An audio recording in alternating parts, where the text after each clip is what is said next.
agree. Akọ máa jókòó máa fi ṣe lies that Nigeria will work, and then politicians will be using that as part of their criminal activities to enrich themselves alone and their loved ones. Rather than every one of us to come together and make this push happen for self-determination. But some will always tell you that it's not going to be possible, can't be possible. So, but we know that it is possible if we all agree together. We released a press statement yesterday that I want to Igboho, you know. I mean, we understand that Igboho is a kind of a brand now, and everybody, even the criminals, wants to. Moki brother mi Adébáyọ̀ Òkìkí ẹ káàárọ̀ sà, báwo ni ọ̀dọ̀ yín lọ́hùn àti ẹ̀yin tí ẹ jẹ́ ọmọ Yorùbá ní ibi tí ẹ̀yin náà wà lọ́dọ̀ yín lọ́hùn. Mo kí gbogbo ọmọ Yorùbá ní gbogbo ibi tí a bá wà. Ẹ̀gbọ́n mi Yẹmí Fátókí ẹ kú ìpalẹ̀mọ́. First bank mi yẹn kò ṣiṣẹ́ mọ́ for now.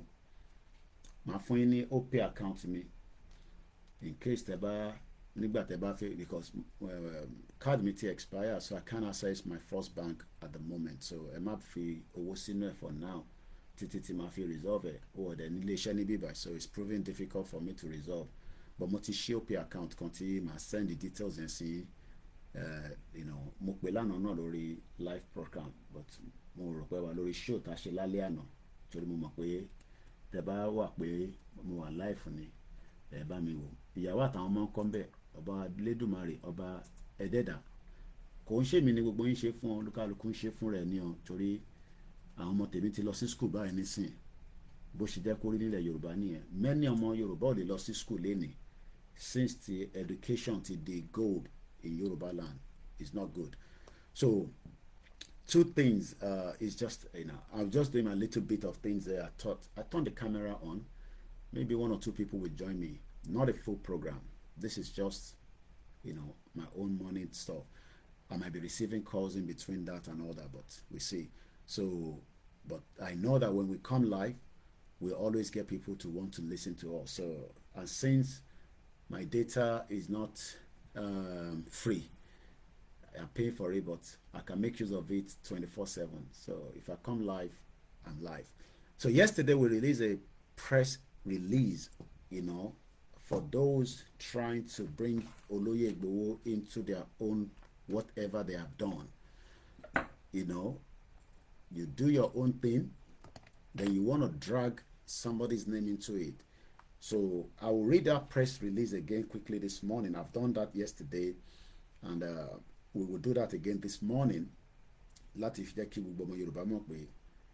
are doing everything to, you know, bring Oloye spirit down, so that bí ataba tún sọ yẹn kò ní wá sí London pé kí ló wá lè tó ìkẹ́ ṣé lórí pé ká bẹ́ẹ̀ ni Yorùbá nation la fẹ́ o. Màá send account yẹn sí ẹ̀gbọ́n mi. Mo fẹ́ start a Twitter space mi ni o.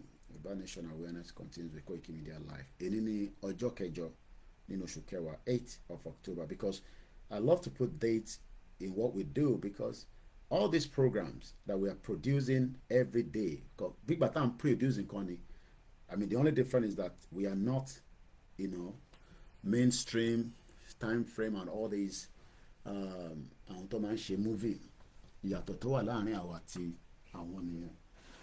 So, I love my reception at the back. I hope you love it as well.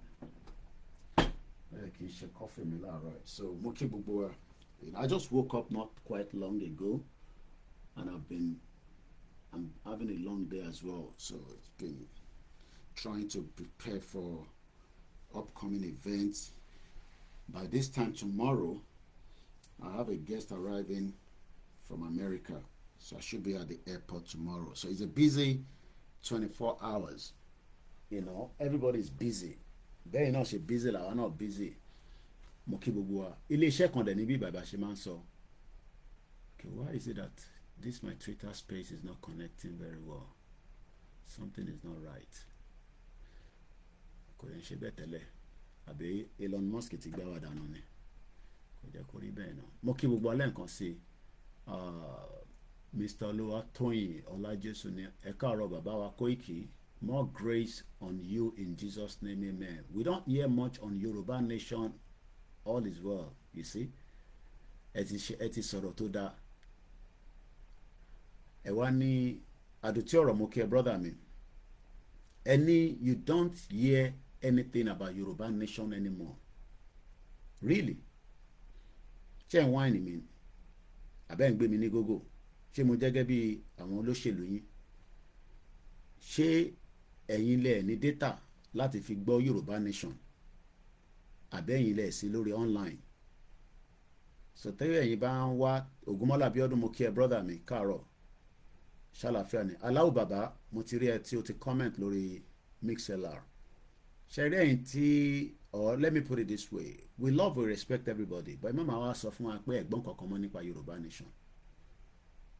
Bólúkálukú yín ṣe fẹ́ survive lẹ́yìn wá ní Nàìjíríà for now. Báwa ṣe fẹ́ survive through Yorùbá nation làwa ń ṣe. So tẹ bá ń wá tẹ ní ẹ̀gbọ́n kankan mọ́ irọ́ lẹ̀ ń pa. Mo sorry láti sọ bẹ́ẹ̀. You're lying. That's a complete lie. Ẹ̀gbọ́n kankan mọ́ bíi ti báwo kí lẹ mí pé ẹ̀gbọ́n kankan mọ́. The fact that awareness of Yoruba nation continue online. Online is part of Yoruba nation. Online program tá à ń ṣe eléyìí tẹ́ ń gbọ́ lọ́wọ́lọ́wọ́ is part of Yoruba nation.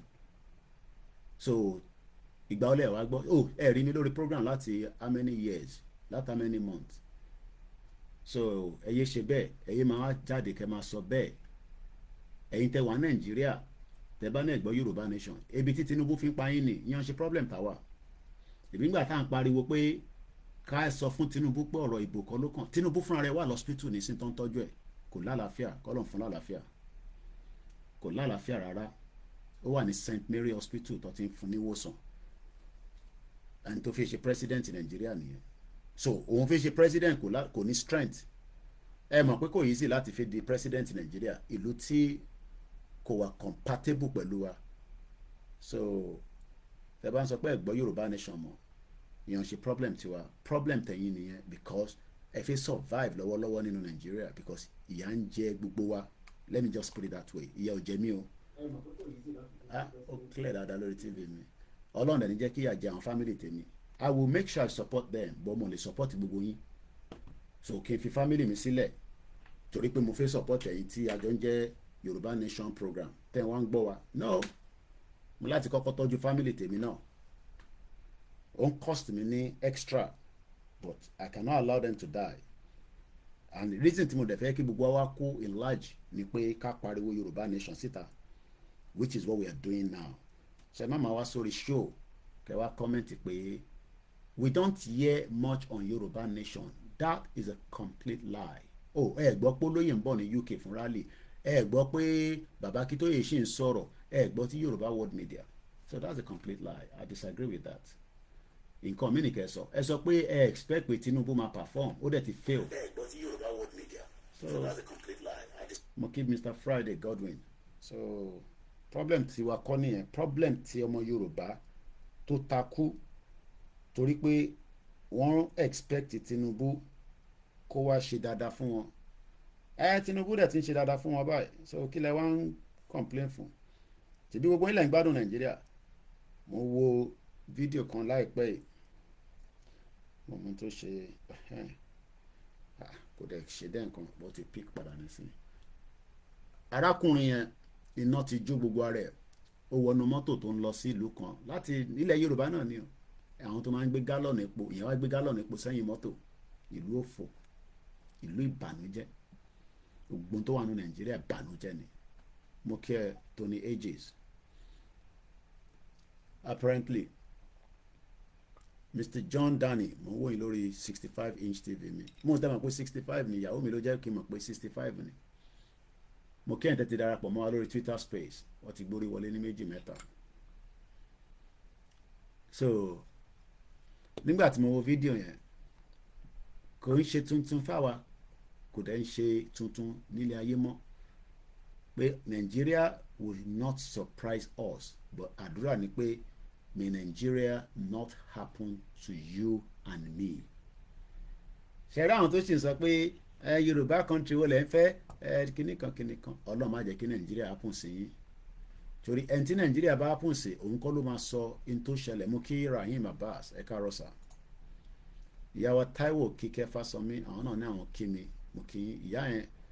Nàìjíríà ẹ má bínú my mother because ẹni tó bá ti bímọ ìyá ló jẹ́, ẹni tó ì tí ì bí náà Ọlọ́run á jẹ́ kẹ́ bí torí àwa tí a sì fi bí apọ̀ àwa bàbá àbèjì àwa bàbá àbẹ́ta torí èmi láìkọ́ ọmọ tó pọ̀ bàbá tó bí mi gan ọlọ́mọ púpọ̀ ni. Nígbà tí mo fẹ́ sọ̀rọ̀ yìí kò ń ṣe pé mo fẹ́ fi sọ nǹkan kan ju pé ìyá wa tẹ̀ ń rí tán kọ́mẹ́ǹtì lọ́wọ́lọ́wọ́ Táíwò Kíkẹ́ Fásọmí wọ́n sínú Nàìjíríà. Qatar ni wọ́n wà, owó Qatar ò lè mú jáde níbi tí wọ́n wà store restricted. Nàìjíríà ló pa ìbejì wọn. So kí lẹ wá ń sọ pé ẹ gbọ́ Yorùbá nation mọ́? Tẹ́ ẹ bá gbọ́ Yorùbá nation ẹ lọ yọ ìwú tó wà létí yín kẹ́lẹ́ fi gbọ́ Yorùbá nation because Tinubu ò ní kankan tó fẹ́ offer anybody born bastard ni kò ní kankan ó kàn máa parọ́. Àwọn Fúlàní dẹ̀ ti rẹ́pọ̀n ẹ̀, òun fúnra rẹ̀ gan wà lọ́sítítù nísìnyí tán tọ́jú ẹ̀ tán fún níwòsàn torí in tó gbé dání kò ń ṣe tó lè ní àṣeyọrí lórí ẹ̀. So tó bá ń gbàdúrà pé Ọlọ́run á jẹ́ kí Tinubu rí àṣeyọrí ṣe nínú Nàìjíríà irọ́ ló ń pa. Mo máa kí Princess Awoniyi ìyá àjọṣe program ọjọ́ ni àtúndì dé báyìí ìyẹn kan wá ẹ wá máa sọ fún apá ìgbò Yorùbá nation ẹ yọ òwú tó wà létí yín náà. Problem tiwa kọ́ nìyẹn, ebi tó ń pa yín nínú Nàìjíríà nígbà tí ebi ń pa yín nínú Nàìjíríà báwo lẹ ṣe fi gbọ́ nǹkan táwa ń sọ? Kí ló dé máa dákun ebi ká get the hell out of Nigeria ká lè tẹ̀ kọ́kọ́ bẹ̀rẹ̀ oko ṣíṣe. Máa wọ́n dà táwọn kan bá náà ṣe farm ní Nàìjíríà báwo lè ṣe fi ṣe farm nínú system tí kò ṣiṣẹ́? Mo kí bàbá mi Sulaiman Yusuf ẹ ṣé gan ni sà kọ bẹ̀lẹ́dùmarè bá ń dúró tì yín. Mo kí Princess Awoniyi àwọn ìyá yẹn ti gbáradì fún Saturday àti Sunday àti kìíní kọ́lọ̀ mú ọjọ́rú ní Friday 28 people mùsùlùmí ló ti ra tíkẹ́ẹ̀tì wa lórí platform yìí lórí ìkànnì. Ọ̀pọ̀lọpọ̀ yín ẹni mo fi gbógun wá ní 3 years ago ogun ebi ló fi pa gbogbo yín báyìí. Ogun ebi Mr. Samson Ọ̀yáwọlé mo kí àwọn bàbá yẹn bí ṣe ń wo post wọn nísìn wọ́n ti ṣiṣẹ́ wọ́n dẹ̀ ṣe ń ṣiṣẹ́. Ọ̀rọ̀ omi tí bàbá yìí mọ̀ nípa ẹ̀ bàbá mi Samson tí mo ń darúkọ ẹ̀ wọ́n ṣì BBC láàárọ̀ ẹ̀ àwọn water company ẹ jẹ́ kí n mú jáde kí n lè sọ bó ṣe sọ torí journalist ò gbọ́dọ̀ sọ̀rọ̀ kó má bàa níbẹ̀. Water company má kọ́ra fi water company lásán London fine màá kọ fine sí lórí Google BBC láàárọ̀ ẹ̀ off what àwọn olóńpè bẹ́ẹ̀ ìlú tó bá ti ní ṣiṣẹ́ kò ní ṣiṣẹ́ ẹ lè force Nàìjíríà kò ṣiṣẹ́ criminal country ni kò ń ṣe pé àwọn èèyàn ò lè ṣe kó ṣiṣẹ́ but wọ́n ò fẹ́ jẹ́ kó ṣiṣẹ́. Ilé ìrìnsẹ̀ rẹ̀ lọ́ọ́ máa ṣàdúrà ọ̀rọ̀ àdúrà kan ló wà ń bẹ̀. Wọ́n ń pe àwọn kan ní off what ní UK ní bíbá Oscar Freddy Whiskey Alpha Tango off what kí làwọn yẹn wà fún iṣẹ́ ọlọ́wà fún. Èmi ò ní title lé ní mo kàn ń ṣe kí n lọ ṣe tí mi bọ̀ máa play audio kan nísìn tí màá lọ fi ṣe omi gbóná. OFWAT is the Water Service Regulation Authority. Gbogbo nǹkan gbọ́dọ̀ ní ètò gbọ́dọ̀ wà nínú ìlú tí kò dẹ̀ gbọ́dọ̀ compromise because tó bá ti compromise látòkè bí orí Tinubu ti compromise torí gbogbo tó ṣe pátá tó fi gbé Buhari wá tóun náà fi débẹ̀ fake ni. Abiodun Monday kò ní bàjẹ́ fún ẹ láíláí fake. So inú yẹn ni wọ́n ti wá ń wá pé kí àṣeyọrí jáde níbẹ̀. Bẹ́ẹ̀ ni ìyá mi ní well done this is the second show this morning. A ṣe parí program kan ní 3 o'clock but ẹni tó bá lọ́mọ nílé wàá máa sùn díẹ̀díẹ̀ ni. Nígbà táwọn ọmọ bá fẹ́ lọ sí school bó tẹ̀ gbé wọn lọ sí school ò ní dìde. Irú bàbá wo wá nìyẹn irú ìyá wo nìyẹn.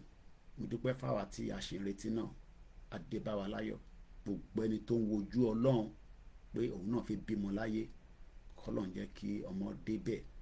Kò ń ṣe irú ti Nàìjíríà tí yàn fi ọmọ 5 months ó fi lọ fi gba Android phone ó dẹ̀ expect pé ìlú nìyẹn ṣé tó àbátẹ̀ sọ fún yín pé kò sí Yorùbá nation tẹ́yìn wọn máa jáde nísìnyí àgbọ̀ Yorùbá ṣẹ́yìn ò gbọ́ pọ́mọ kan ní Abẹ́òkúta ó mú ọmọ 5 months ó gbé lọ bá wọn pé kọ́ fún òun ní Android wọ́n ní òníwàwò mọ́ oníkìlọ̀ òun fi ṣe Android phone táwọn ọmọ tiwa fi ń ṣe ọmọ mi ìkan náà fóònù mi tó bá ti dé nísìn àgbà lọ́wọ́ mi a fi sí YouTube kid channel ẹ̀ a máa fi ṣeré tí bá fi ṣe program ní dad this your phone ọmọ kékeré nínú ilé. A ní ìlú tó o bá ti ní ṣiṣẹ́ kò ní ṣiṣẹ́. Offward was set up. Mo ń sọ̀rọ̀ yìí torí pé mo fẹ́ kí bàbá mi tí a jọ wà lórí ètò Jusmark Àjàgbé mo kí ẹ tó ń pè ní bàbá mi Samson Ọ̀yáwọlé mo fẹ́ kẹ́ farabalẹ̀ tó mọ̀ pé ẹ mọ̀ nípa ọ̀rọ̀ omi ẹ farabalẹ̀ orí BBC ni mo ti gbọ́ information tí mo fẹ́ mú wọlé kákọ̀ wá fi wo ti ọ̀dọ́ tiwa náà lọ́hùn a ní water corporation Nàìjíríà bí do you agree with me and the phone line is open ẹ bá fi dá sí anytime but studio number mo kí bàbá wa tèmi Tọ́pẹ́ Michael. Offward bí ṣe sọ àwọn ni wọ́n jẹ́ bí water service regulation a ní kò ní da fún Nàìjíríà bomb bastard country ní ìlú òfò kí ló ń regulate wa nínú Nàìjíríà ìwọ tó fẹ́ support Nàìjíríà bàbá mi Abíọ́dún Monday ní tòótọ́ ní Koiki ìmọ́lẹ̀ Yorùbá mo gbàgbé ẹ̀ àwọn náà ń gbáradì fún bẹ́ẹ̀dẹ̀ olóyè Ìgbòho nílé bó ṣe jẹ́ kí gbogbo yín náà ṣe nìyẹn kò ń ṣe pé kẹ́ máa sọ pé àwọn ló fi ṣe bẹ́ẹ̀dẹ̀ fún olóyè ní yìí kí ni kọ́yìn owó yín la fẹ́ lò ní tí owó yín ní ṣèbí diaspora ló fi náwó kí diaspora kówó wọn wá kẹ́ máa lọ fi mú pẹpẹ súùpù diaspora náà fi gbádùn afẹ́rí olóyè èmi púpọ̀ ní ti rí olóyè rè even kó bá tẹ̀rín látọ̀ nǹkan pé you don see Ìgbòho àwọn diaspora tó ń náwó wọ́n fojú kan lóyè rí báyìí don't you understand what it means? Bàbá mi Tony Aegis ni don't you know that during Baba Olowo we have water corporation which was working well because services tí wọ́n bá fún yín authority kan gbọ́dọ̀ dìde láti challenge wọn. Àbí kò ní da fún Nàìjíríà bomb bastard country ìlú òṣì tí Britain create fún wa. Farabalẹ̀ kó gbọ́ ilé yóò sọ̀rọ̀ jà kò sẹ́ni kankan tó ń bára wọn jà àbá Tinubu jà a kò ń sọ pé do the needful pé wọn ká máa lọ ká lè lọ kọ́kọ́ dì pẹ̀lú ọ̀rọ̀ omi mímu omi òfò tẹ́ ń mu nínú Nàìjíríà pure water lórí burúkú táwọn oríṣiríṣi ọmọ Yorùbá àtàwọn ọmọ Ìgbò tó ń ṣe fẹ́kẹ̀ tó ń payín dànù kọ́lẹ́rà water corporation wọ́n pè wọ́n ní Offward nílùú yìí èmi mọ̀ tẹ́ ń pè nílùú òṣì Nàìjíríà yìí. The Water Service Regulation Authority, or known as Offward, is the body responsible for the economic regulation of the privatized water and sewage industry in England and Wales. Kò ń ṣe ti Scotland ọ̀dẹ̀ ìwọ tó rí òpè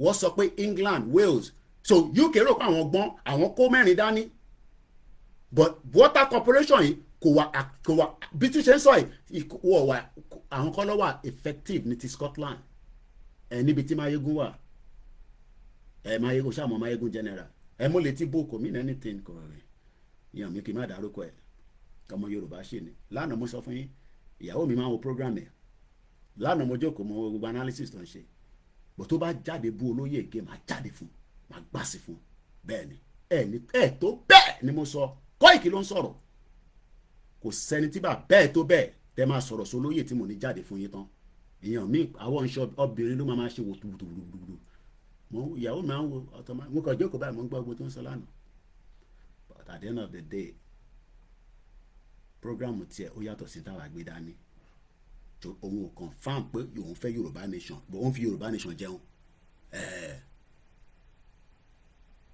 èmi ṣe Yorùbá nation mo dẹ̀ gbọ́dọ̀ fi jẹun bẹ́ẹ̀ ni kí n má fi bọ́ yàwó àtọmọ orí òpè kí ni mo máa fi bọ́ wọn ṣé kí n lọ máa ṣe odù ní UK kí n lọ máa fa gbùrù kí gbùrù lè fa gbó àbí n tó ń dúró dè nìyẹn ṣé o mọ̀ pé ibi tíyàn bá ti ń ṣe nìyàn ti ń jẹ pump bastard èèyàn máa lè à ń sọ̀rọ̀ nípa foundation kan tó ń kò ń ṣe foundation but 1989 ni wọ́n dá Water Service Regulation Authority ní UK èmi ò tí ì délùú ní 1989 bọ́wọ́ ti bí mi sáyé èmi wá sílùú yẹn wọ́n wá make sure pé omi tó ń wọnú ilé mi o Koiki omi tó máa mú o àìsàn gbọ́dọ̀ ṣẹ́ nínú omi yẹn torí táìsàn bá ṣẹ́ regulatory body kan wà tó máa wà responsible fún ta gbọ́dọ̀ mú hold responsible ọmọ tó ń pè ní sewage ìgbẹ́ nǹkan ìtọ̀ tó ń lọ máa ṣàlàyé ní tó fi ṣẹlẹ̀ fún ẹ torí púpọ̀ nù yín tẹ́ wà Nàìjíríà àmọ́ tí Yorùbá nation mi nù okay Yorùbá nation máa fún yín ní good water service okay ṣe etí òdùn ẹ ṣùgbọ́n tí mò ń sọ mo kí bàbá mi gbàdá mọ́ sí ẹ kàn máa rò pé tá a bá jókòó sí bíbá Yorùbá forget about Fúlàní tó wà nùgbó omi tẹ́ ẹ mu omi yẹn wọ́n fẹ́ gbà lọ́wọ́ wa tán fi pè ní Ruga waterways ẹ ti gbàgbé ní rántí mọ́ ẹni tó jẹ́ minister fún commissioner not minister commissioner ní Lagos State Lagos yín ẹ̀yin ọmọ Lagos ayàmì Lagosian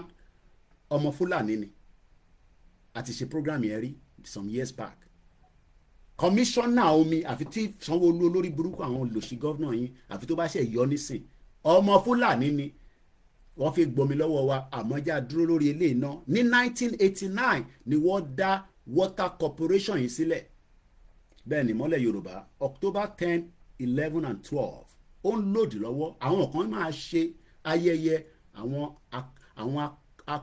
èmi ò láìkí máa pè wọ́n lá àwa máa ń pè wọ́n ní sórí nílùú yìí our sensitive about ẹni tó bá ní disability o kò lè lẹ́nu gbàlà kó sọ pé afọ́jú ni ọ̀dẹ̀ nìyẹn ó ṣe máa sọ pé afọ́jú nìyẹn orí ò pé born bastard David Blunkett ó ní physical challenge he was the home secretary nílùú yìí ajá ló máa fi ń gbé rẹ̀ káàkiri ó dẹ̀ ní personal guide but ajá ẹ̀ gangan ó dájú ní ọmọ Nàìjíríà lọ ó ń gbádùn jọmọ Nàìjíríà lọ David Blunkett ló ń pè àwọn tó gbé ní UK èmi bá nílùú yìí nígbà tí èmi dé ní 1998 àwọn Tony Blair ti wọlé ní 1997 Labour Party he was the home secretary ọmọ tó ń pè ní home secretary òun ló wà in charge gbogbo pé kọ́ máa wọlé wá pa wá sílùú yìí ta ló jẹ́ home secretary yín ní Nàìjíríà wàá kọ̀ rẹ̀ yàn afọ́jú ni o afọ́jú olòṣì bomb bastard tó yẹ kó jáde lẹ́nu ẹ̀ pa afọ́jú léèyàn ìwọ náà jẹ́ kójú ẹ̀ fọ́ kó mọ bó ṣe ń rí òròpó ó mú yàn kọ́ béèyàn kéèyàn jẹ́ àpọ̀ndẹ́ èèyàn ọ̀dẹ̀ gbàtẹ́ pé ìlú òfò ìlú tó wà regulated là ń gbé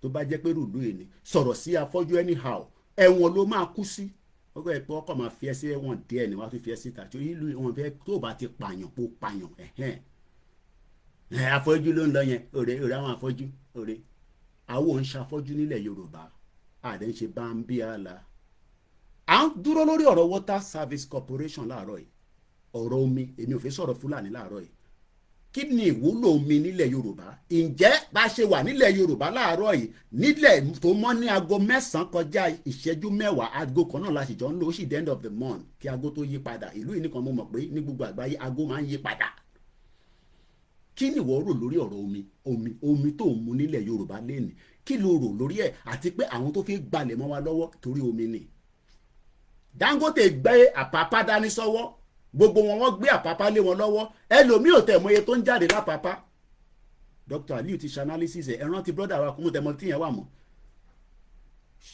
tó bá mọ tó mi jẹ́ tẹ bá ti lose omi yín píyàn but àwọn kan gbọ́dọ̀ wà tó gbọ́dọ̀ regulate wọn ta ló ń regulate omi Nàìjíríà nonsense and jagbajantis country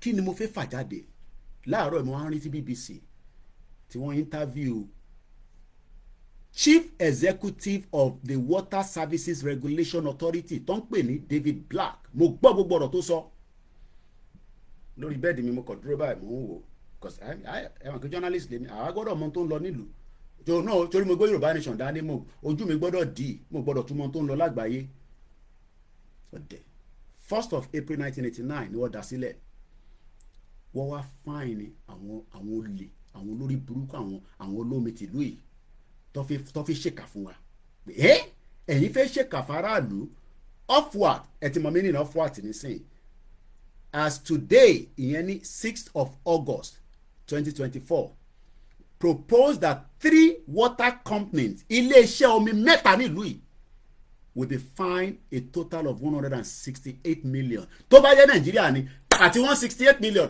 àti gbogbo ẹ̀ nígbọ́n kankan mọ́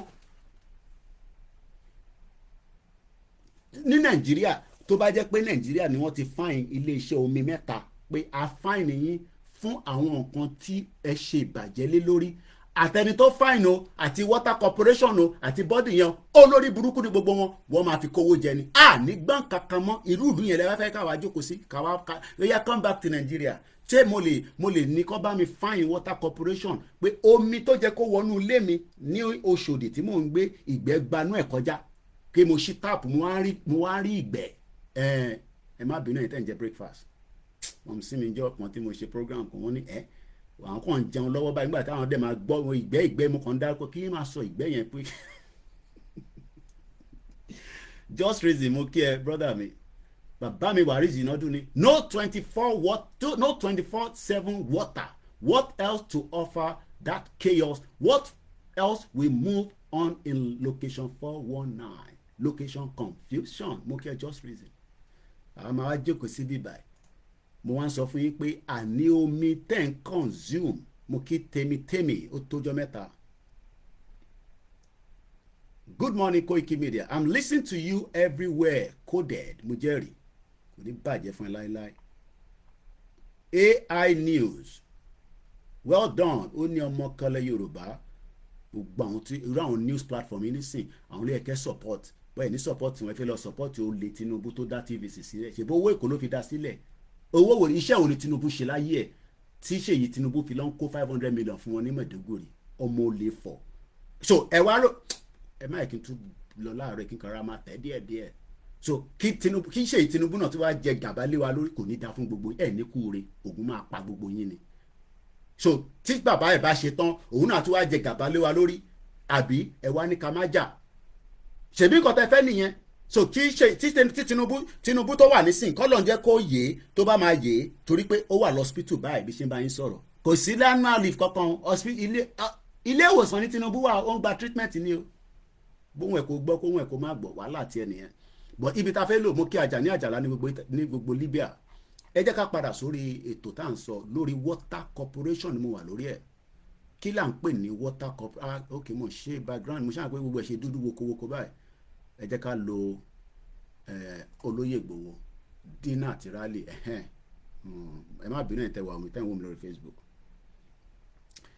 Kí ni mo fẹ́ fàyọ́ ń bẹ̀ ni pé ṣe rí ọ̀rọ̀ omi kò sẹ́ni tó lè bàjá àmọ́ ó lè gbà lọ́wọ́ wa in tí àwọn tó mọ̀ nípa omi. Because number one, do you know the amount of ọkọ̀ bẹ̀m̀bẹ̀m̀bẹ̀m ship tó ń wọ Nàìjíríà ní Àpápá? Àwa kọ́ la wà in control of our water. A dẹ̀ máa sọ̀rọ̀ nípa orí omi mo fẹ́ dúró lé àárọ̀ ẹ̀ mo mọ reason why bí a torí pé bẹ́ẹ̀ lẹ̀ mi fi lọ. Tẹ́ ẹlòmíì máa ní ṣé Yorùbá nation tẹ́ fẹ́ gbà yẹn ta ló máa jẹ leader ọ̀dẹ̀ nìyẹn irú omi tó ń mu yẹn kó má bàa pa ẹ́ kó má bàa ṣàìsàn torí tó bá ṣàìsàn nínú Nàìjíríà ò ní rẹ́ni wò ẹ́ ràn wàá kó pẹ́ ìbójoojúmọ́ ni àná mo ṣèlérí yàn kan tó send message yàn kan fẹ́ kú ẹni tó bá fẹ́ kú kọ́lọ̀ fún lálàáfíà tó bá dẹ̀ kú ẹ lọ bá gọ́vnà yín kẹ́ fọ́n kàn mọ́ lórí ó yẹ kó ṣe hospital tó máa tọ́jú àwọn èèyàn wa. Bọ̀bọ́ kan ẹ lọ wo Facebook page mi láàárọ̀ ẹ̀ iná ló jó into ẹ̀kọ́ ti treat even if it's a 95% burn gbogbo apẹ́ gbogbo ẹ̀ tí ó ti kákò báyìí ká bèsè lédùmarè. Mo kí ẹ̀yin tẹ́ ń ṣe ìrọ́jú ní Nàìjíríà mo sọ fún yín pé ìyà máa jẹ gbogbo wa but èmi máa tọ́jú family tèmi èmi ò ní jẹ́ kí family tèmi jẹ̀yà ìwọ náà wẹ̀ tó wà ní diaspora tó apariwo aké títí. Ẹ jẹ́ ká padà sórí waterways wọ́n ní wọ́n fine wọn ní 168 million. Ṣé mọ̀ pé tó bá pé Nàìjíríà lọ ti fine èèyàn bẹ́ẹ̀ yẹn àtowó tó fine àtàwọn tó fine ní gbọ́ kankan mọ́. How many things that you have heard and it will just go off. Ṣé ó dà pé àwọn èèyàn mọ̀ tán pè ní 1 billion naira 2 billion 3 billion 10 billion 100 billion kíní kan $1 million tó ti gbà lónù gbogbo lónù tí Buhari àti Ọ̀ṣínbàjò gbà kí ló fi ṣe lórí ọ̀rọ̀ omi just so that you can have clean portable water kó tẹ̀lé rí omi gidi mú. So ẹ jẹ́ ká kà ẹ jẹ́ ká lọ sí ní news yẹn gbogbo pépà lùyìí ìtàn sọ̀rọ̀ lé lórí nìyẹn. LBC ẹni tó bá ń follow LBC dáadáa Nick Ferrari mo ti sọ fún yín rí bọ̀bọ̀ yẹn owó tó ń gbà ó yẹ kémi náà máa gbarú owó yẹn but a dúpẹ́ pé at least ìran tèmi lèmi ń jà fún ìran tiẹ̀ lòun ń jà òyìnbó lòun gbogbo tí bá play kíní nísìn ẹ máa gbọ́ voice ẹ̀ bọ̀ kò ní àníìdẹ̀ bọ̀ ẹja gbọ́n kan tí LBC fi kọ̀rọ̀ lé lórí bàbá mi wàrí jìnnà dùn ní Koiki even Gaddafi of Libya turned desert into oasis mo kí ẹ̀ ń tẹ́wà lórí Facebook Twitter space yes water the root of civilization gbàwẹ̀ kó má mọ̀ mi after 30 days ikú pa ẹ́ bí àṣà ọba Solomon omi we need water but we need clean water to go into our system so that you can then flush out the one that is not needed.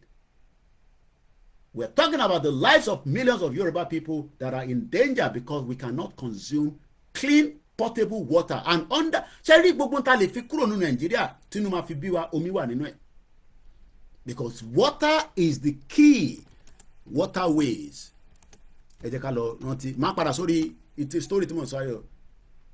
Nigeria has 10,000 kilometers of inland waterways. These water resources contains rivers, creeks, lagoons, and lakes, and intra-coastal water, which source is the two main rivers, Niger and Benue, both of which form a confluence at Lokoja in Kogi State.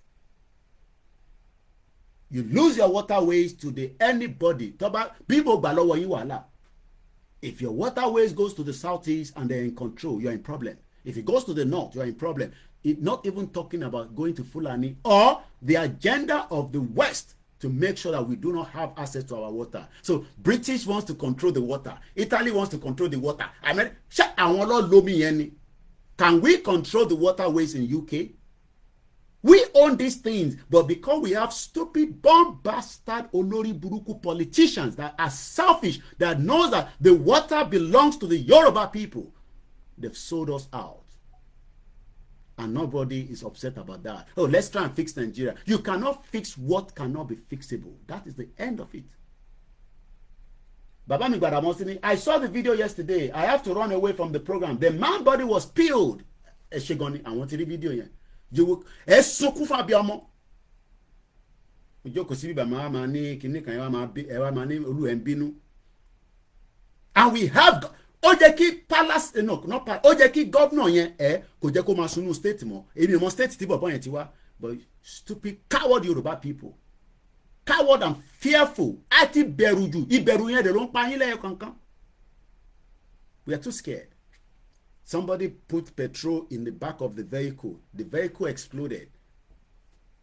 And just something that would have solved the problem. Bàbá yẹn gbogbo ẹ̀ ti kákò báyìí nísìn. Ṣẹ̀gbọ́n ló ṣì tálẹ̀ Julia, you no go better for you. You no go better for you. Say British don't want to control your water. British created the flipping Nigeria in 1914 fraudulent amalgamation. British is the cause of what is going on in Africa. You're crazy to come and tell me on my platform that British don't control our waterways. They created the fraudulent country called Nigeria in 1914 amalgamation when they came in the 18th century. And 42 years after that, they created a monster that is creating problem on Yoruba land and the other part of Nigeria. Don't come and tell me nonsense on my platform. British is not controlling. Stop blaming British. We will blame British for the problem that created in Africa, mostly Nigeria. They have been responsible for it. And it is time that we will kill that empire. We will bring it down. We are already on it by bringing the conscious awareness. What do you mean? What do you know about our history? That you come and tell me, hey, British don't want to control your water. Brits don't own your waterway. You are idiot to come and tell me that on my platform. They created the problem that we are all facing today in Nigeria. Because we are not Nigerians. We were Yoruba before the British came in and the monarchy system. Have you ever heard of that before? British don't control your water. How do you know that? Idiot all over the place. You see why we need to make sure that we educate all these idiots. Because some of them don't know they don't know fuckery. English platform here. They know no fuckery about what they've done. Church of England was part of the slave trade.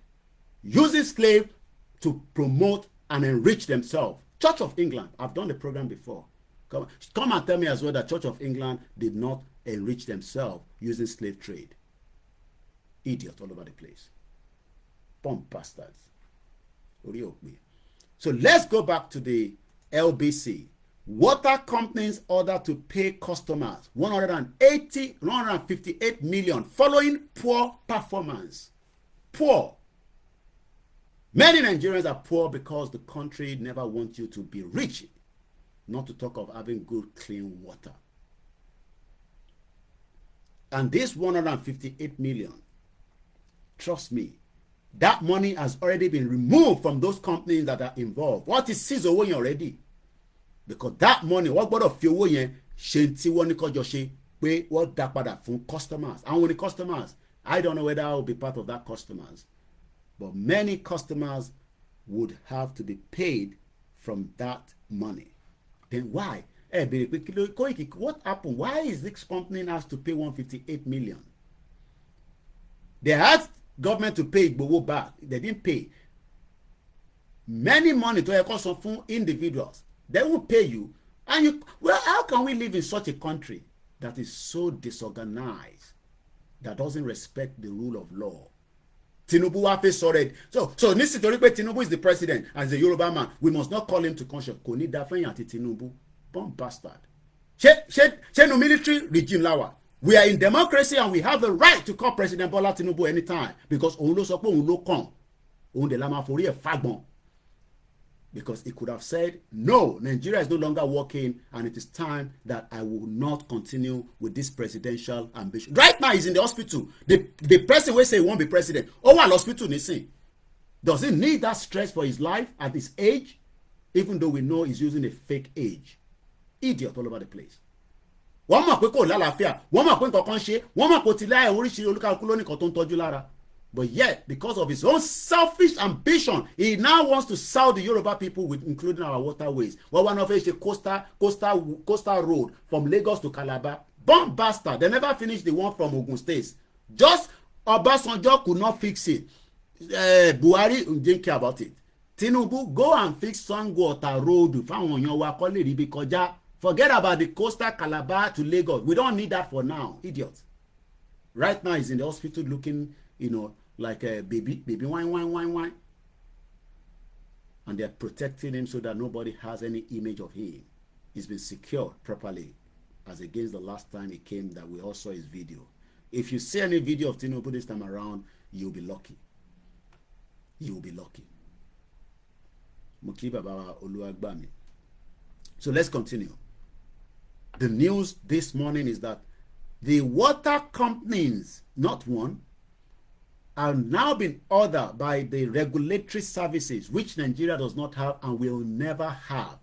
Because that is the reason why it is not a country.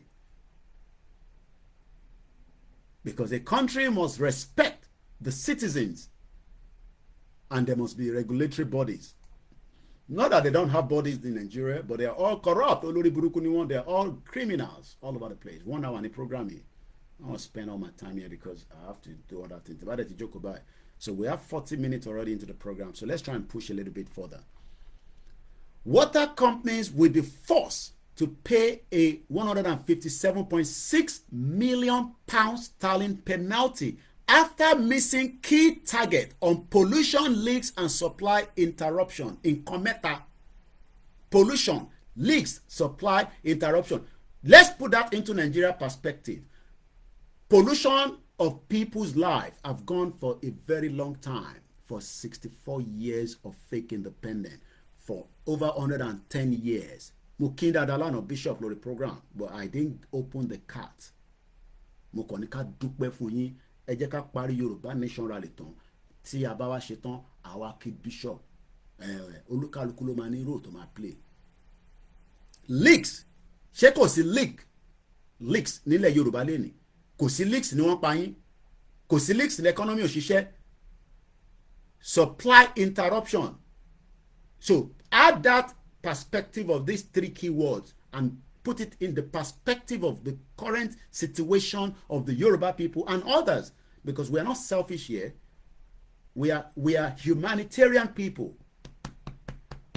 So whether you are Yoruba is not the issue. Whether you are Igbo is not the issue. Hausas or the other indigenous, and we are not tribes.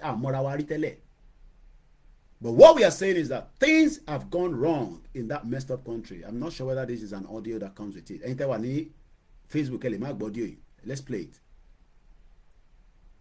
Water companies ordered to pay customers £158 million following poor performance. Water companies will be forced to pay a £157.6 million penalty after missing key targets on pollution, leaks and supply interruptions. The performance penalty, revealed by Ofwat on Tuesday, will come in the form of lower bills to customers in 2025 to 2026. Last year, the water regulator ordered UK firms to pay back £114 million following similar findings. It comes as customer satisfaction continues to fall, with water companies missing key targets on issues including pollution. The key targets were set by Ofwat between 2020 to 25, with the UK's water regulator labelling the findings disappointing after firms fell short of expectation. In reality, that penalty will equate to a couple of pounds off the average household bill. It comes as water bills across England and Wales are set to rise by an average of around 21% over the next 5 years. The fine now means that performance penalties applied to UK water companies have totalled more than £430 meters since 2020. The regulator also warned that firms were continuing to fall further behind on key targets, highlighting that 9 out of 11 suppliers had experienced an increase in pollution incidents over the course of 2023. Following the penalty, Ofwat CEO David Black said, "This year's performance report is stark evidence that money alone will not bring the sustained improvements that customers rightly expect. It is clear that companies need..." Let's just leave that alone. Did you get that? Oh, understand what I'm saying? Kò yé yín. Ilé-iṣẹ́ tó ń produce omi fún wa tí wọ́n tó ń charge wa ó rò pọ̀ fẹ́ láwọn momi ní bíbá ẹni ọ̀fẹ́ kọ́ omi tó ń yan yamana yomọ̀nà ọ̀fẹ́ kọ́, but they are fine because one miss a key target. Now let's put it this way. Bishop tebani time mo lè fún yín láyè kẹ́kọ̀ọ́ wá bá wa sọ̀rọ̀ lórí ọ̀rọ̀ tá à ń sọ yìí. What are the key targets that Nigeria did not give us or we missed that we should find Nigeria? Ó yẹ ká gbé fine lé Nigeria lórí, and that is why we want Yoruba nation. Fine tá fẹ́ fún Nigeria ni pé just let us go. We don't want to be part of where you cannot look after us through the waters. Omi. Do you understand what I'm saying? Ṣó yé yín àbí kò yé yín? Ṣó clear? Shakiru Azeez brother mi kò ní bàjẹ́ fún ẹ láíláí. Bàbá mi Olúwafẹ́mi. Ẹ jẹ́ kí àwọn kan tí mo tí kì í bàbá wa Lukman Ọláìdé Saheed Ìtànlá Mukiyisa wọ́n ní no going back. Ìbò la fẹ́ go back sí tẹ́lẹ̀. Ìyá mi Ọmọlára Ìyábọ̀ Àjàlá ẹ lẹ́ máa bá mi gbé gbogbo máa polówó ọjà tèmi náà láàárọ̀ yìí. Mo ní flag tí máa tà níjọ́ yẹn o. Ṣé kì í máa ṣe mi náà máa ṣèwò kékeré ni. Àṣàṣe. Bishop tẹ́ bá láyè kẹ́ wá bá mi sọ̀rọ̀. Fún yín ní space torí yín máa extend program mi owó tẹ èèyàn ní so bàbá ìyá mi Ọmọlára àwọn ló máa gbé gbogbo flag tí máa tà dání ṣé mi ò ní ráyè ṣùgbọ́n tó bá fẹ́ ra flag ọ̀dọ̀ wọn ni máa direct sí but tẹ bá fẹ́ flag yẹn èyí ṣe ìrọ́mọ̀ lè ṣe wàhálà lọ post anything nah. Wàhálà yẹn ti pọ̀ jù. I can't go and do posting. Ẹ kọ̀ mọ́wọ́ yín dání ẹ mọ́wọ́ dání níjọ́ Saturday ẹni tó fẹ́ flags ẹ̀yin tẹ́ ti ní flag yìí ẹ kó dání o.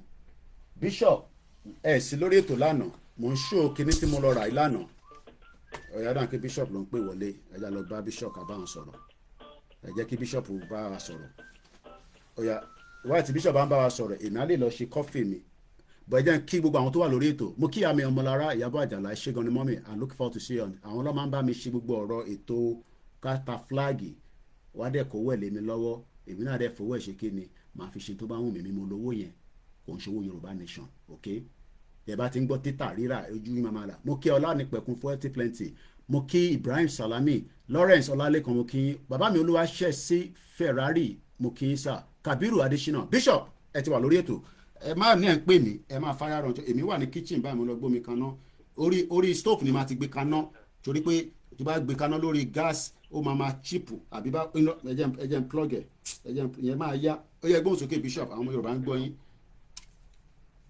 ẹ ṣe gan Voice yẹn ó lò ṣé látọ̀dọ̀ mi nàbí látọ̀dọ̀ yín mò ń bọ̀.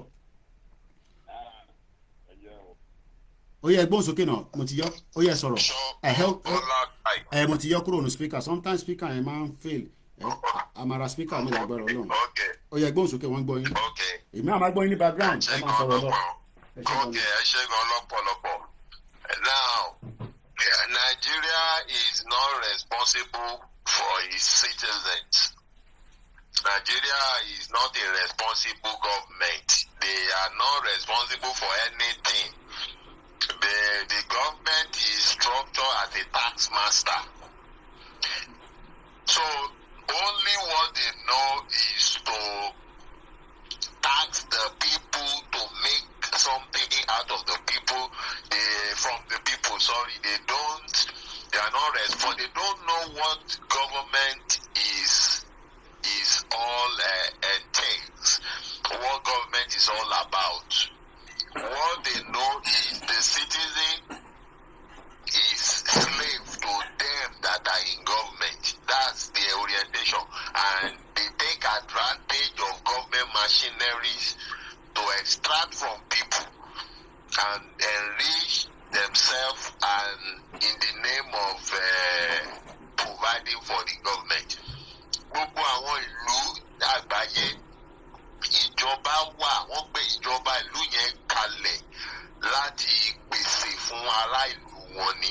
The government is for all the people, all the citizens, not for some people that are in the government. That's why let's rí pé Nigeria wọ́n rotate ara wọn sí ìjọba yẹn ni. And that can be envisaged also in public service. Ìwọ tó ọmọ who knows nobody cannot just any service kọ gbà ẹ. Tó jẹ́ pé ọmọ tí tó jẹ́ pé wọn ò mọ̀ rí cannot just apply to any public service kí wọ́n gbà. So àwọn ará wọn àwọn in Nigeria wà fún. Now talking about water, recently now Lagos State government issue kìíní wípé is it from here wípé gbogbo títì gbogbo gutter is always full of the bottle of water, bottle and nylon of water, and to them the only solution to them is that wọ́n máa tó bá máa di January 2025 wọ́n máa ban the pure water and bottled water in Lagos State. I mean, this is madness. That is the only distilled water táwọn èèyàn mu. Apart from that nylon water, tó ń pè pure water, and the bottled water, there is no any distilled water fún àwọn èèyàn. Ìjọba ò lómi táwọn èèyàn lè máa mu. Everybody is the one who build his own well or gbogbo ilé pátápátá ni oníkálukú ṣe kànga sílé ẹ̀, and that well or borehole is not distilled. It is not distilled water. People can only pump it to make the best cook. The rest is to bath. You can't even say that the well in your house o ti apply for àìsàn tó mọ̀ dín ni, except if after you have pumped it you have a distillation system in your house in which you are using. So everybody is the local government of his house managing his thing concerning water. Now, the only general alternative is private company that decided that we will distill water for you, package it in bottle or package it in nylon and sell.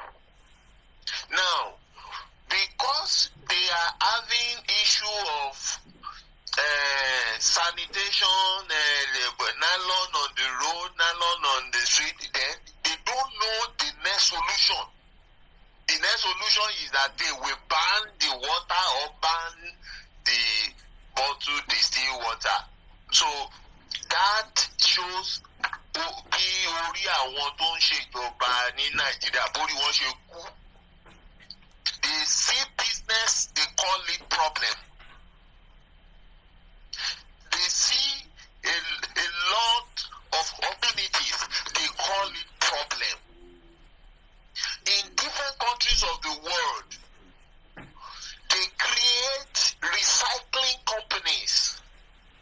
Companies that picks up all those nylon, plastic, used and everything and recycle it.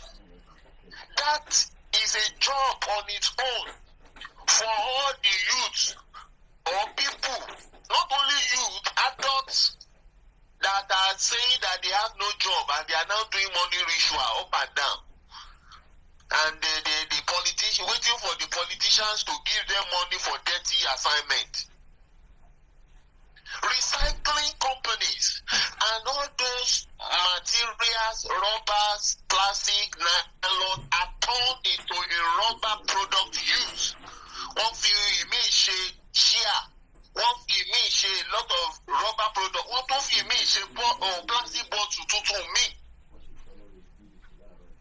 A lot big companies. So even if the Lagos state government or Nigerian government did not have any money to invest into recycling companies like that, they don't need to spend one kobo.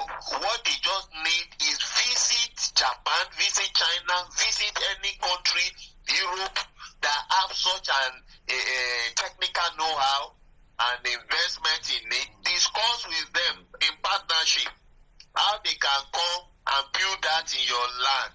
You will give them enabling environment. You will give them land. You will provide for them. Nígbà tí Nigeria ò tiẹ̀ ní electricity, Johnny constant electricity. How would they think? So as big government Nigeria ṣe wà paralyzed, bẹ́ẹ̀ ni ọpọlọ àwọn tó ń ṣàdarí Nigeria náà paralyzed. So you see the way they make decisions. Like Oribi Bello, Orififo, they have nothing to take further. They are not productive, and they are just there for their self-benefit as well. How will a country continue like that? Depriving the citizen of all social rights and indigenous heritage, denying all of them, attributing all the benefit to whosoever is in public office. That is not a government. That is not a government. Bishop, let me help you. I was listening carefully while I was preparing my small little meal, which is just tea and bread with butter. I think you are eating as well because you were talking about the recycling company, and to be honest with you, when I heard it, I'm thinking to myself, Bishop, because the recycling that you talked about was mentioned this morning as well on the BBC News, and Toba followed the BBC Breakfast this morning. They were actually talking about the recycling. And there's a lot of money involved as well. But I'll let you to go ahead, Bishop, while I'm still, preparing to have my small little meal. Egbon's okay, Bishop. Yeah. Sharing any God did not create everything in its final state. Gbogbo tọ́lọ́run dá, ó fi àyè sílẹ̀ fún ẹ̀dá tó máa gbé because there is evolution, progression, and nothing is in constant. We pay no. To bá ti lè jẹ́ pé ènìyàn wà ńbẹ̀, ilé ayé ìdẹ̀ ni. Àtúndá máa wà ńbẹ̀. There will be progression. There will be an increase. Ṣebí iṣu lágbè, a ṣe tún fi iṣu ìgúnyán. Ṣebí cassava lágbè, a lè jẹ́ raw, a lè jẹ́ tá bá sè bẹ́ẹ̀ náà, a ṣe tún fi ń ṣe gàrí. A ṣe tún fi sí the life continue. But àwọn tó ń ṣàdarí Nàìjíríà ọpọlọ wọn ti kú. They can't think further. Their brain is short length. They can't see further. Nígbà tí crude oil gan tó jẹ́ pé ó lè bring out all those rubber products for them, wọ́n lè refine ẹ̀. Iṣẹ́ náà tààrọ̀ tí wọ́n gba just crude oil can produce at least eight byproducts from it. Just one crude oil, 8 byproducts. Nigeria ń kó crude oil lílẹ̀ láti gba 1/8 nǹkan tó ń kó sílẹ̀. Báwo la kúrí àwọn èèyàn ṣe rẹ̀? Báwo la yìí máa mọ̀ pé àwọn èèyàn yẹn wọn ò kúrí tòótọ́ tó lè take such a decision? Now, nígbà tí ẹ wá ń lo gbogbo àwọn èèyàn ń lo byproducts of crude oil or something like that, rubber ni o, plastic, kò sẹ́ni tó máa sọ pé you can't drink water inside rubber. Tó bá ní pé ẹ báǹdì wọn pé bomi sí rọ́bà mọ́ kinní kan, àwọn mineral tẹ̀ mú kọ́ inú rọ́bà kan náà kó wọn sí ni. Ṣé tó máa báǹdì mineral náà ni? Okay,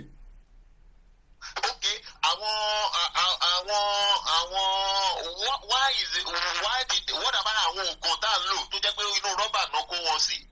So if you say that you are binding water in a nylon, you are binding water in rubber because you can't think further. You don't know what to do. You don't know that there is more to life than that. Èèyàn kan ló initiate yẹn. Nígbà tí ẹ̀dẹ̀ tí ń lò bẹ́ẹ̀ yẹn, 31 challenges. That challenge is a business. That challenges that you are seeing is a business. So what are you supposed to do as a government to create enabling environment and policies and institutions to address that problem? You have created job for some people. Not to banish and something. Orí bíbẹ́ kọ́ lóògùn orí fífọ́. So in a country that they know what they are doing, that is the decision they took. They create recycling companies because they brought back anything crude oil. It's not waste. Let me come in again, Bishop. 6 days ago, today is 8, which is 2nd of October. BBC headline: Council to recycle coffee pods to reduce carbon. Coffee pods can now be recycled at the Wiltshire Council household recycling centers. Aluminium and the plastic coffee pods used in the pod system of coffee machines can now be taken to the centers and deposited in the separate plastic and aluminium recycling bins. They have to be collected separately as they are recycled at the different facilities. Councillor Dominic Moons said these innovations aligns with our pledge to help the country become carbon neutral, which is a key priority for us. Recycling service pod back. We shared the pod to remove the coffee. Then the plastic and the aluminium are used to create a new product, including packaging car component, and building product. The coffee grounds will be treated by anaerobic digestion to create a renewable energy and soil improver. Mr. Mons, cabinet member for Waste and Environment, said it is great that residents will now be able to use their coffee machines happy in the knowledge that their used pod can be recycled into a new product and renewable energy. Podback Executive Director Ricky Edley added, "We want to make the coffee pod recycling as easy as possible, and the new service enables residents to drop off pods when convenient alongside other recyclable and helps to reduce waste recycling. That is just 2 days ago on the BBC. Many more like that. Devon reuse centers reached 10,000 ton milestone. This is another headline yesterday. Again, reuse centers have now reached 10,000 ton milestone. About 1 million items originally discarded at the recycling centers in Devon have been repurposed and reused, bosses have said. Devon County Council, Tobani Council, equivalent to your local government, okay, say that there were 18 reuse shops in Devon, 19 recycling centers, and they sold reconditioned items which include furniture, television, bicycles, and the gardening equipment, books, and tools. The boss said that more than 10,000 tons of discarded items have been diverted, reused since 2012. Bishop, okay.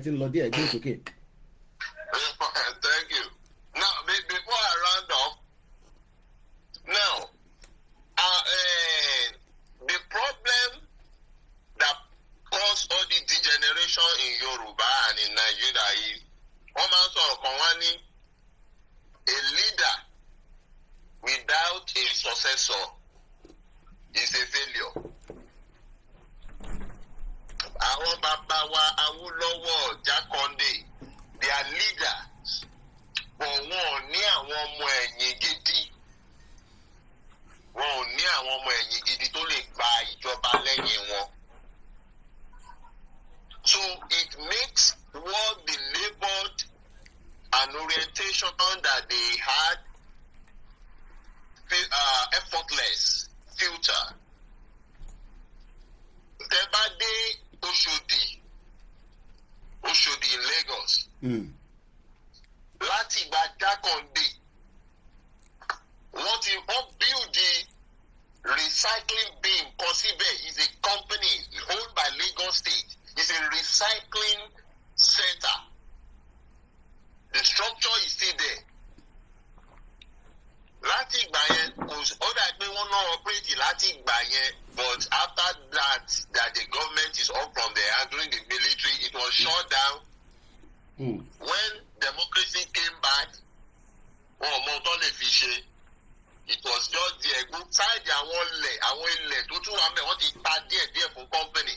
Wọ́n kò lè ta recycling company building yẹn gangan ni. So, the only person to revisit ibẹ̀ yẹn is Babatunde Raji Fashola.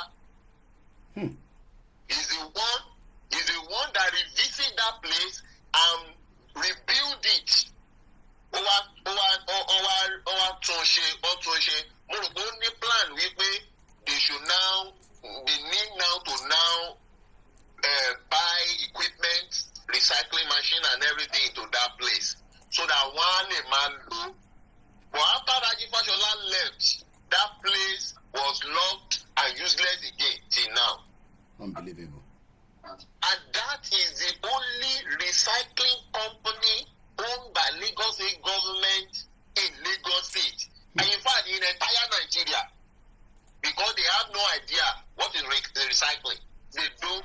You can imagine a government sitting down and say that because plastic is seen on the road, nylon is seen on the road, it will ban a product. It shows how short-sighted these people are. Poverty wà nínú AC, nínú ọ́fíìsì yẹn ọpọlọ wọn máa ń dí. They can't think further because they are in combustion with a lot of pleasure. Government is not for that. Thank you very much. Eshegoni Bishop, that was a good one, and thank you so much. Well, I need 1 hour lack of issue, and I'm going to be bringing the program to an end. It's exactly 1 hour 6 minutes. Let me quickly shout out to look, we love to always give a shout out to you all because we are not robots. So Tabandaru Karawa, we just want to appreciate, and we want the people that will listen to this now and the future to say, what Daruko Urukoi, they can trace it back, because some of you, your parents, I mean, your family knows your username on YouTube, and they will say, these are my generation. So let me give shout out first to Peter Pan for also joining us this morning. He says a quote, fighting to wake the people up is the hardest battle in the world, especially people like Nigerians that hate the truth and change. Thank you so much. Mr. Ademola Tai will say good morning and well done for the good job. Triple DRS, I will meet you on Friday. Eni akupalemo. Again, let me appreciate 28 of our followers helped us to raise the money towards the ticket, because by buying the ticket you have helped this upcoming event, which is the dinner. So this platform, Koikimedia, we sold 28 tickets. Mewa Lonikin Lota. Everybody was given one table each to go and sell with 10 people on it. I could not have done this without every one of you. Extra hours. I'm serious. I'm still getting calls up to this morning, and I'm saying, if you truly want to be there, I would just say, close your eyes and say, Koiki wo, £100 but that was a call that came in this morning. Just buy it. There's still a bit of room, but from Thursday there might not be any more. I know we are all busy people. I've checked the parking for the hotel, but the surroundings I've not checked. But from what I'm told by those that have used the venue before, say the surrounding is free. But I have a price for the parking in the hotel. It's not anything that will run us out of our pocket, like bottle alone. So 28 people. One of them was a VIP. He paid a little bit more, not for anything. So mo dúpẹ́ lọ́wọ́ gbogbo yín 28 yẹn. I don't want anybody's names to show, but all these will be part of my book in the future. So also, let me appreciate all the committees. Mosola no money ó mú wa lọ́kàn jura wa lọ lórí nǹkan tó ń bọ̀ ní kíní, bọ̀ gbogbo wa la wà involved. I will not bail the cat yet, but we will be grateful for Bishop Adeshina after the event of Saturday at a price tag. I will leave it like that. I'm aware of what he wants to do, and it has already been confirmed. But let me not let the cat out of the... Even I've not told the committee. It will be part of another surprise. There's another surprise that I'm just praying if all goes as planned. Not Tinubu. Tinubu, because I expect to... We're not expecting Tinubu at the venue. This person should be flying out of a country in not Europe, but somewhere within US and Canada.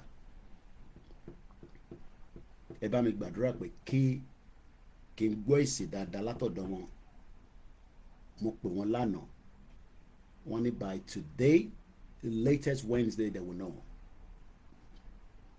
Please pray in Ìṣẹ̀ṣe, Yoruba, Allah, Jesus. Another very important icon. Hopefully. So else on that. Now, before we wrap up the program, because I gotta go now, let me say thank you. Fẹ́yìn ọmọ Yorùbá tí ẹ gbà pé lóòótọ́ wọ́n fìyà omi jẹ wá. Tó bá tẹ̀ ẹ̀ à ń sọ̀rọ̀ pé Fúlàní fìyà jẹ wá, wọ́n ti fìyà omi wọ́n ti fi jẹ wá. Kò dẹ̀ sẹ́ni tó lè bá omi ṣọ̀tá. Àwa la lómi ilẹ̀ Yorùbá, ó dẹ̀ gbọ́dọ̀ padà sí wa lọ́wọ́ lágbára àwọn tó láyé tó lọ́run. So that is also on that. Mo kí gbogbo yín o. You might be asking where I get my strength from. I just don't know. I don't know myself. But let me appreciate every one of us. Mo dúpẹ́. I will definitely be out, but I'm testing a lot of the equipment that came through, trying to get them going. And it's a big task on its own, because a lot of things have come through that we're trying to put together for the day. You know, a lot of work. I'm testing a lot of gadgets, you know, too many gadget there, see how to make sure that we have the nice images, pictures, you know, ẹni tó bá fẹ́ volunteer fún wa ní at least Saturday, if you have the time to say Koiki on a Friday, èmi náà máa wà ń bẹ̀ yẹn o, mo ra dinner ni o, but I'll just be there with you if you need my service to help me out, so that àtúndì máa lọ fowó ṣe yẹn èmi mọ̀ pé fi wá jẹun ni ẹ kò súnmọ́ mi pé Koiki ṣé kí n bẹ abẹ́ ya picture ó yá gbé fún mi mo mọ̀ ọ́ yá, because a lè ṣe gbogbo ẹ̀ níjọ́ yẹn, okay, and we want, you know, especially fáwọn tó sì nínú venue, we want them to see things clearly, and this has cost me thousands of pounds in the last 4 weeks, buying stuff that I would probably not have worried about, you know. So today our little kit came through. It's a little kit, but it has very important significance. Kò ṣe pé tẹ́ bá wà níbẹ̀ mo máa hold yẹ nílé enjoy ara yín o. Ẹ ṣì fẹ́ around, you know, you have your table, but you just say, Koiki, look, I'm here. I can help you. I need help that day. Àbí gbogbo àná la jọ ń ṣe.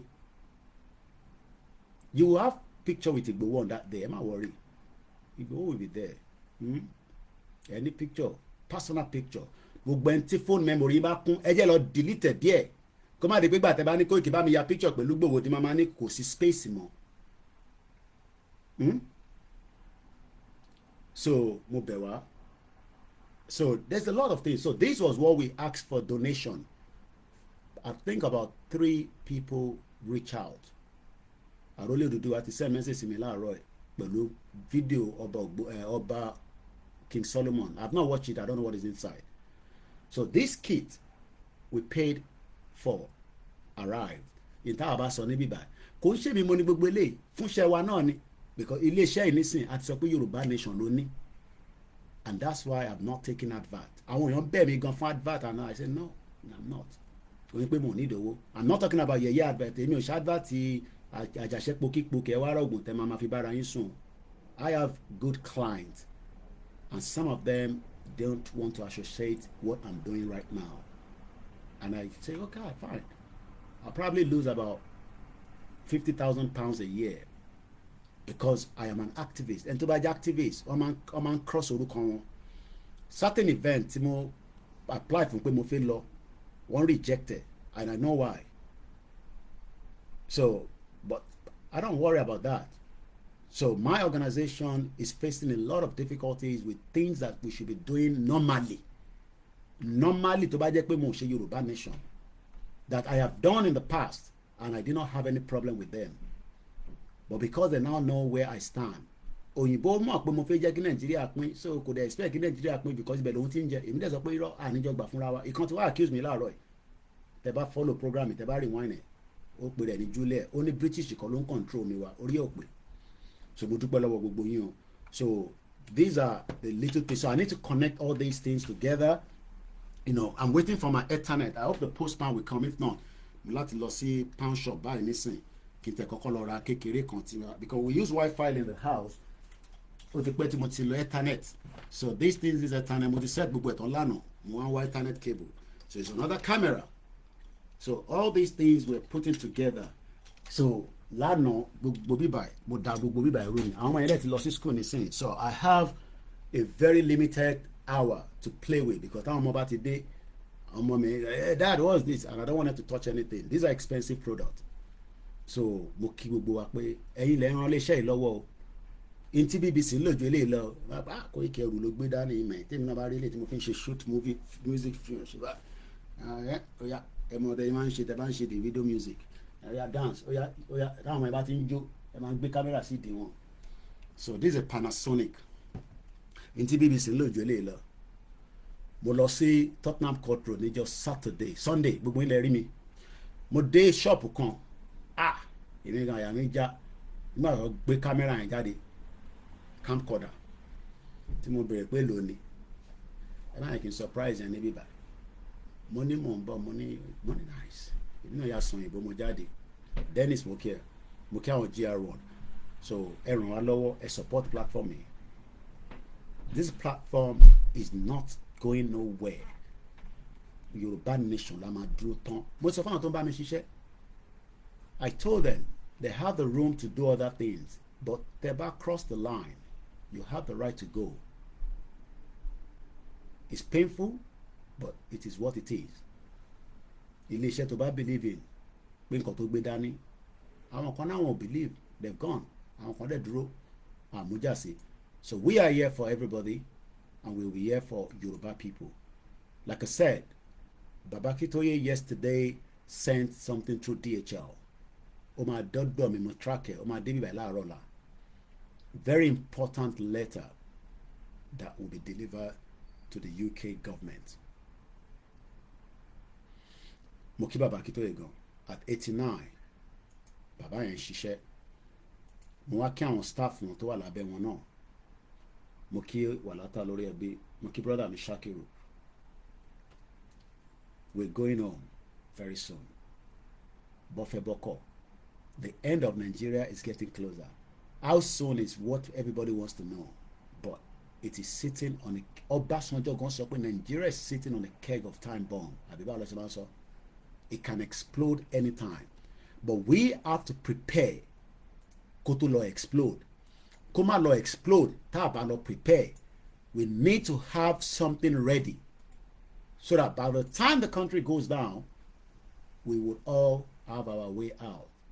So in Tembo, ni Friday, when somebody called me this morning and said, "You're me parking and all that," I said, "Look, I promise that I will go around there, but just like any other event, the ban law, because worst it to the parking. Even if you have to park 10, 15 minutes away out of the venue. I understand, so I call it park 20 minutes away, 15, and then walk in. But looking into the hotel itself, which I did not do in the past, malo, look on lunch from parking to one. She be hotel so only parking. See what they confirm. I went to their website, and this is the details I pull out. Just from a in be motobo. Kolon komo ojojo. So I went to Hilton. And it's not a bad one. It's not as bad as anything that 30 sorry. Tẹ́ bá fẹ́ lọ wo Davido ní Wembley, ẹ máa sanwó parking. Tí Burna Boy bá fẹ́ wá play ní O2, ẹ ń sanwó parking. And I'm sure you know all that. Mo kí Mr. Shaku. So looking at the price, for 1 hour is £7. For 2 hours is £12.50. Between 3 to 4 hours is £22. Between 5 to 6 is £27. Let's now work out how long do you think you will spend with us on Friday and Igboho? Because I'm looking forward to seeing many of you. I'm obeying. No matter how busy I am, tap my shoulder and say, Koiki, èmi ni mo ń jẹ́ báyìí lórí YouTube. Ẹ kọ̀ra sọ sí mi létí. I will take a picture of selfie straight away. I will send it to my WhatsApp to myself. I will put your name in. Then I will find you after the event when I've settled down, and then I'll send picture and say, let's take selfie, let's mingle together, and let's celebrate Igboho's life while he's here. To ẹlòmíì àdúrà pé tó bá kú la fi celebrate àwọn onígbà àdúrà ẹ̀kú fún Igboho. We are celebrating his life that the Fulani government wanted to kill. Ogun Naira Films looking. So as I end this program in 10 minutes, because at the 20 again, Hilton, and this is the information from what I'm reading now. Hilton, London, Kensington. Address here is 179/199 Holland Park Avenue, London, W11. Kò jẹ́ kí n máa lo W bẹ́ẹ̀ yẹn, whiskey ló yẹ kí n sọ, but fún àǹfààní gbogbo wa. W11 4 Uniform Lima. The nearest tube station to débẹ̀ is Shepherd's Bush. Fáwọn tí wọ́n drive. Because somebody is coming from Woolwich area, going to triple DRS, another person, and he's not driving. So we checked it yesterday. Elizabeth line to Bond Street, and then join the central line. Found tó ń bọ̀ láti abroad from Heathrow Airport, because there will be somebody that's arrived on Friday morning. There's somebody arriving tomorrow, and I'm aware of somebody arriving from Switzerland and all places. It's 13 miles from London Heathrow Airport. From Gatwick Airport is about 30 miles. Oh no, said dear. From London Stansted. Oh no, said dear. Heathrow instead of I'm just thinking something now. They might be noticing me. So from London Stansted Airport, 45 miles. So from Battersea Park, 3.3, blah, blah, blah. So it's a good location and we all have a good time. Oyewole Oluwaseun Babawani, Dangote companies, Apapa Port, Tinkan Port, Lekki Deep Sea Port, Ondo Deep Sea Port, Ogun Free Trade Zone, Gold Deposit fún yàn kan péré. Àbí tí mo kà kọ́ nìyẹn, glasses mi ò parọ́ náà. Wọ́n ní Dangote òun ló gbé Apapa dání sọ́wọ́, Tinkan Port, Lekki Deep Sea, Ondo Deep Sea, torí kíni ọmọ Fúlàní bó bá tẹ̀ ṣe ọmọ málà ńkọ́. Ẹ jẹ́ kó rí wá pé o ká mọ̀ tá à ń ṣe o. Yorùbá nation tó bá lẹ́fẹ̀ nínú kò ń sọ̀rọ̀ ẹ̀fẹ̀ o. Tá bá jókòó tá à ń fi ẹ̀fẹ̀ sí kókọ̀ ní mínì ni o. Ìtàgbédání tí ẹ kí ó máa pa wá lẹ́kùn gan gidi fúnran wa níbi tó wà lénìí. It's a painful thing that we are where we are today. So when we sit here and share faith, no, it's more bigger than that. So kò ní bàjẹ́ fún gbogbo wa o. So please support us. My first bank account, like I said yesterday, nígbà tí wọ́n ní problem pẹ̀lú apps gbogbo nonsense wọn yẹn, we were all kicked out pẹ̀lú àwọn èèyàn ní Nigeria. I could not log back in because certain things could not be used to activate it, especially my bank card. I've not been to Nigeria for 22, 23, 24, 3 years now. My last trip to Nigeria was 2021. So Moki, our Grace Olushoto, she's traveling from Dublin. Ẹ má bínú pé mo announce her.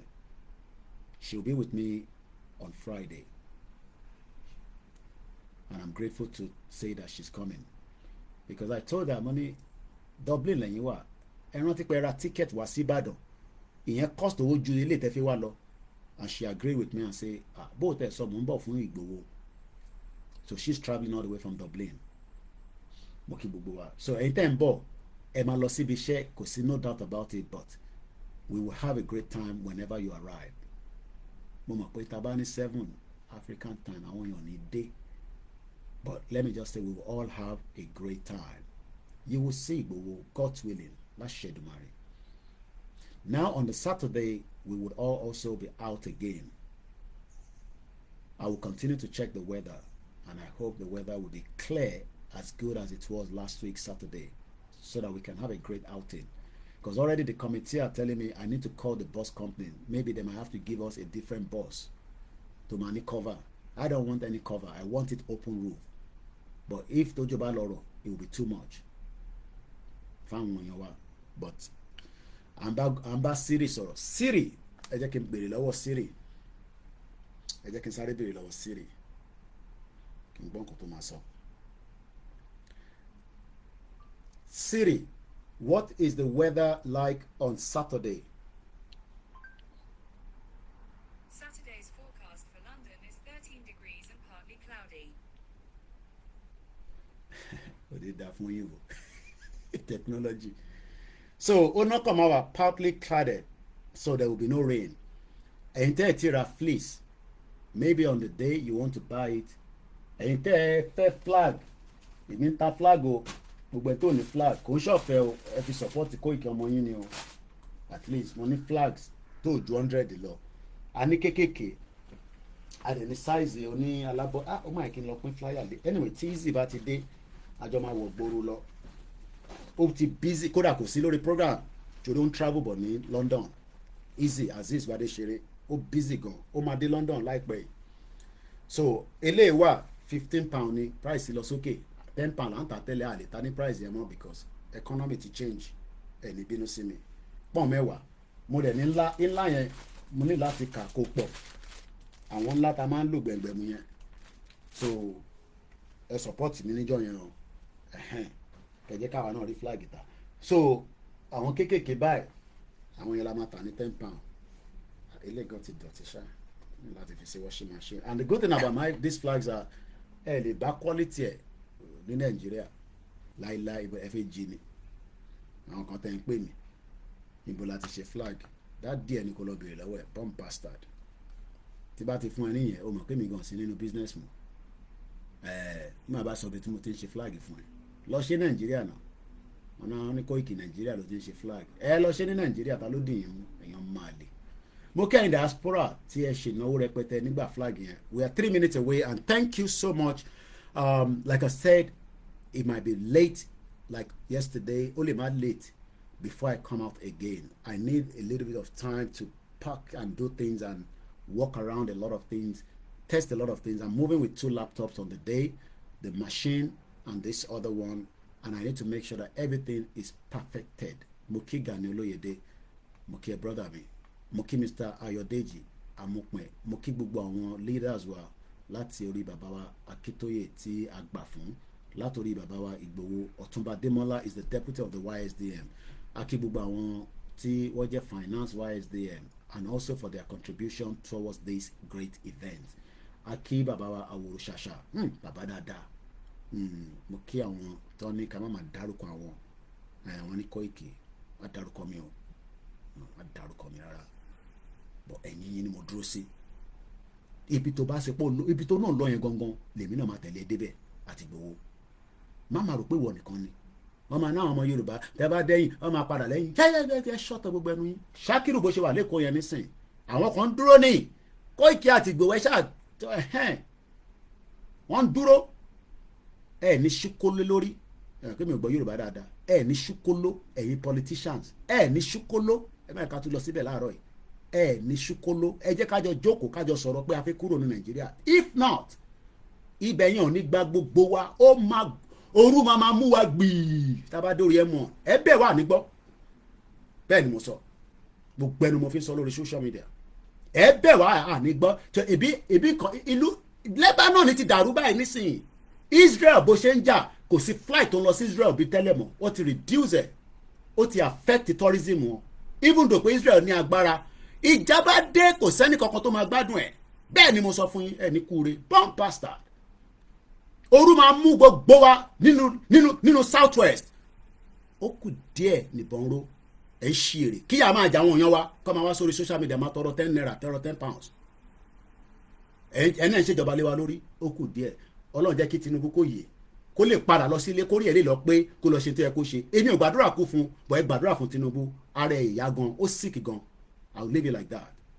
Yorùbá nation no going back. Iṣẹ́ wa fúnlẹ̀ wa forí ilẹ̀ ibi wa kàgbéga falẹ̀rí.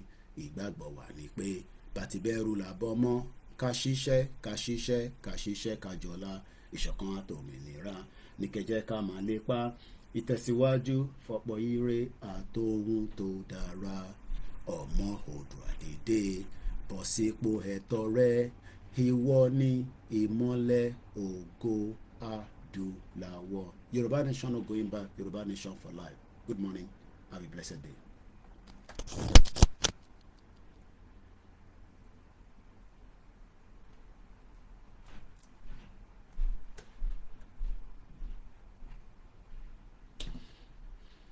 Mo kẹ́yìn tí ẹ wà lórí Mixlr. Thank you so much everyone.